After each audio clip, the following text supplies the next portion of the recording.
اعوذ باللہ من الشیطان الرجیم بسم اللہ الرحمن الرحیم۔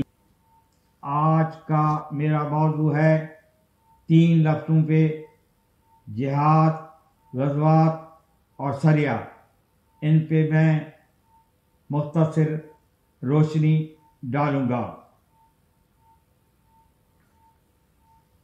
جب قریش کو معلوم ہوا کہ رسول صلی اللہ علیہ وسلم بخیر خوبی مدینہ پہنچ گئے ہیں، ان کا مذہب دن دنی رات چوگنی ترقی کر رہا ہے، تو ان کے آنکھوں میں خون اتر آیا اور دنیا اندھیری ہو گئی۔ وہ مدینے کے یہودیوں کے ساتھ مل کر کوشش کرنے لگے اس بڑھتی ہوئی طاقت کو کچل دیں۔ اس نتیجے میں حضرت کو مشرکین قریش اور یہودیوں کے ساتھ بہت سی دفاعی لڑائیاں لڑنی پڑی، جن میں سے اہم موقعوں پر حضرت خود فوج اسلام کے ساتھ تشریف لے گئے۔ ایسی مہموں کو غزوہ کہتے ہیں۔ جن موقعوں پر آپ نے اصحاب میں سے کسی کو فوج کا سردار بنا کر بھیج دیا کرتے، انہیں سریہ کہا جاتا ہے۔ غزوات کی مجموعی تعداد 26 ہے، جن میں بدر، احد، خندق، خیبر اور حنین بہت مشہور ہیں۔ سریوں کی تعداد 36 تھی، جن میں سے مشہور موتا ہے، جس میں حضرت جعفر طیار شہید ہو گئے۔ جہاں اسلام کی قسمت کا فیصلہ 5 بڑی لڑائیوں نے کیا ہے، جو سب حضرت کے زمانے میں ہوئیں۔ اگر خدا نخواستہ ان کا نتیجہ مغلوبیت کی صورت میں ظاہر ہوتا تو صفحہ دنیا میں اسلام کا نام نہ رہتا، پھر تاریخ دوسری طرح لکھی جاتی۔ لیکن حضرت کے زمانے میں تمام غزوات و جہاد میں کفار و مشرکین کی کوشش کو خاک میں ملانے والے اور فتح و کامرانی کا سہرا حضرت علی علیہ السلام کے سر پہ تھا۔ جنگ بدر مدینہ منورہ سے تقریباً 80 میل بدر ایک گاؤں تھا۔ مدینہ میں خبر پہنچی کہ قریش بڑی آمادگی کے ساتھ مدینہ پہ حملہ کرنے والے ہیں، اور سننے میں آیا کہ ابو سفیان 30 سواروں کے ساتھ 1000 آدمیوں کے قافلے کے ہمراہ شام سے اسباب تجارت مکہ لیے جا رہا ہے، اور نواح مدینہ سے گزرے گا۔ حضرت رسول صلی اللہ علیہ وسلم 313 ہمراہیوں کے ساتھ روانہ ہوئے اور مقام بدر پر جا اترے۔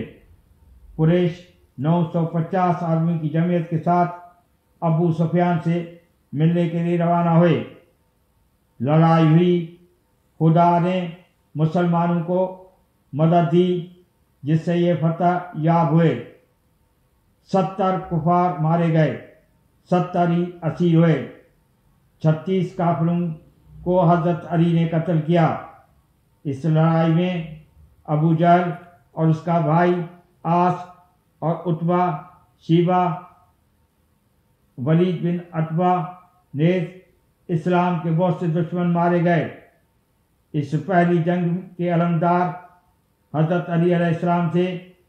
قیدیوں میں نصر بن حارث اور عقبہ بن ابی معیط قتل کر دیے گئے، اور باقی لوگوں کو زر فدیہ دے کر چھوڑ دیا گیا۔ حضرت ابو بکر رضی اللہ عنہ نے اس غزوہ میں جنگ نہیں کی۔ غزوہ بدر کے بعد کفار کا گھر گھر ماتم کدہ بن گیا، اور مقتولین کے انتقام کا جذبہ مکہ کے پیر و جوان میں پیدا ہو گیا۔ جس کے نتیجے میں عہد کا مارکہ رونما۔ یہ جنگ ماہ رمضان 2 ہجری میں واقع ہوئی۔ اس 2 ہجری میں روزے فرض کیے گئے اور عید الفطر کے احکام نازل ہوئے۔ جنگ احد۔ جنگ بدر کا بدلہ لینے کے لیے ابو سفیان نے 3000 کی فوج سے مدینے پہ چڑھائی کی۔ ایک حصے کا اکرم ابن ابی جہل اور دوسرے کا خالد بن ولید سردار تھا۔ حضرت کے ساتھ پورے 1000 آدمی تھے۔ احد پر لڑائی ہوئی جو مدینے سے 6 میل کے فاصلے پر ہے۔ حضرت سلم نے مسلمانوں کو تاکید کرتی تھی۔ کامیابی کے بعد بھی پشت کے تیر اندازوں کا دستہ اپنی جگہ سے نہ ہٹے۔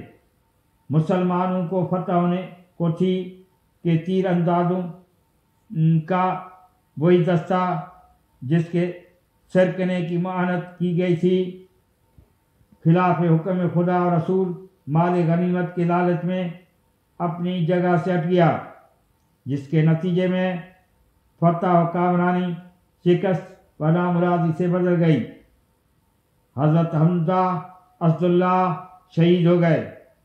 میدان میں بھگدڑ مچ گئی۔ بڑے بڑے مردیان شجاعت سر پر ہاتھ رکھ کے بھاگے۔ کسی نے رسول اسلام کی طرف توجہ نہ دی۔